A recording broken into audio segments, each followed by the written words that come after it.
I'm with our representative Congressman Ronny Jackson. Ronny, thanks for being here. Hey, thanks for having me, Sam. It's a pleasure to be here. Well, just like a lot of people around this area, to be honest with you, I grew up kind of in a small town out in the middle of nowhere. The district that we have here is like 41 counties, so everything's rural. But I grew up in a really small little town west of Lubbock called Levelland. Most people have never heard of it. There's nothing out there for the most part. It's flat, we don't have any trees, we don't have any water. We have a lot of oil, and we have a lot of cotton, and that's what everyone does out there. That's where I grew up. My dad was an electrician, my mom was a homemaker.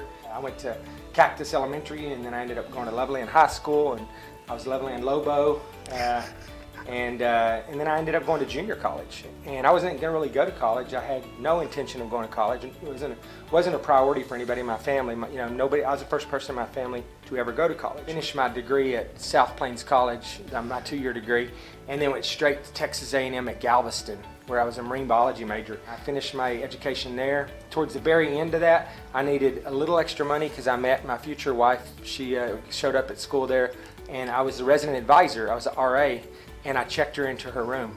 And so that's how we met.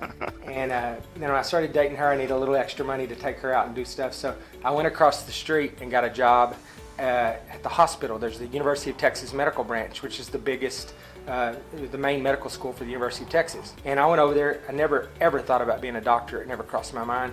And I went across the street. I asked for if they had some jobs I could do over there. They said they'd find something for me to do. My job was actually to do the autopsy. I got a little interested in medicine.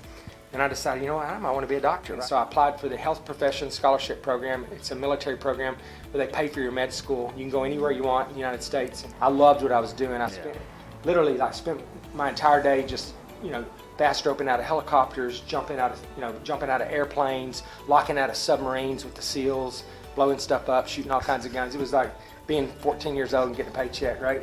I ended up going from Iraq to the White House as a White House physician.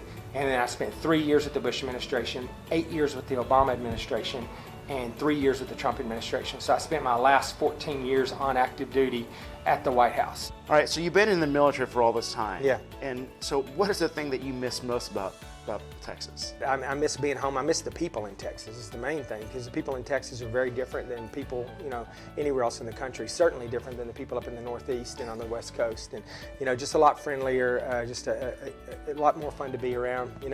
So I'd always been looking for an opportunity to come back home to Texas as soon as possible. And I was a Texas resident the entire time I was in the military. I voted in Texas. I came home all the time, to see my folks when I could. What's your favorite food that you miss from Texas? Like you come back hands down, Mexican food is my favorite. Yeah, I love Mexican food and barbecue, and you can't get good Mexican food in most places.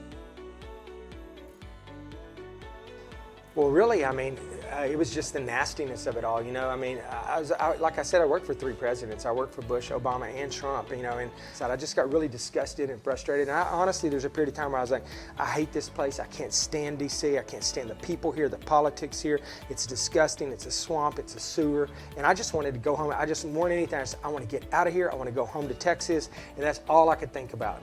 My wife as well. People ask me all the time, what's it like, being in Congress? How do you like the job? I just have to be honest. I tell people I've had better jobs.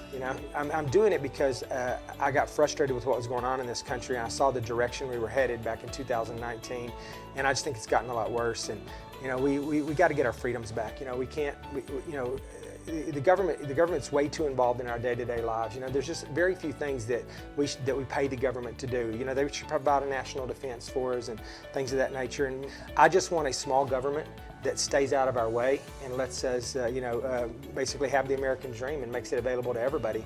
I'm here because I want to protect, in particular, our Texas values, and that's under assault all the time because, the more the federal government involves themselves in our lives, the more Texas is not Texas anymore, because we start being, what happens to us on a day-to-day basis starts getting dictated by people who are from California or New York that don't share our same values and don't share our same priorities. Talked about how Texas is unique, and why coming home to Texas is such a good thing, because the people here and just the state in general is different. It won't be unique. It won't be the Texas that we know if we let the federal government take over everything that they do in our lives, because the majority of the folks that are doing that in D.C. are people that come from California and New York and places like that. So we really have to fight hard to protect our state, and that's what I'm doing on the federal level. That's kind of what drove me into politics. I wasn't thinking about it, and then one day I got up and I saw Mac Thornberry was retiring from this district here, which he'd represented for 26 years, and I said, you know what?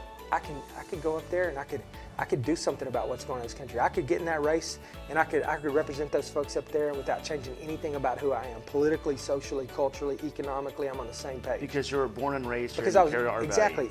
I was born and raised here. I'm one of you. You know, this is my home, and I intimately understand the folks in the 13th Congressional District. So I just thought, you know, this is an opportunity to get in the fight and do something about what's going on. Not complain about it, do something about it. And then as the day went on, I honestly didn't even feel like it was an opportunity anymore. I felt like it was a duty to get in the fight. So that's what led me to run, and you know, I got in the race 2 hours before the filing deadline. And here I am. I was blessed enough to have the folks here, you know, vote for me, and I won. And I'm running again because, you know, we still got work to do, and I don't know how much longer I'll be there. It won't be a long time because I'm not a career politician, but I'm going to get some stuff done before we leave. All right. Thank you very much. Yeah, thank you.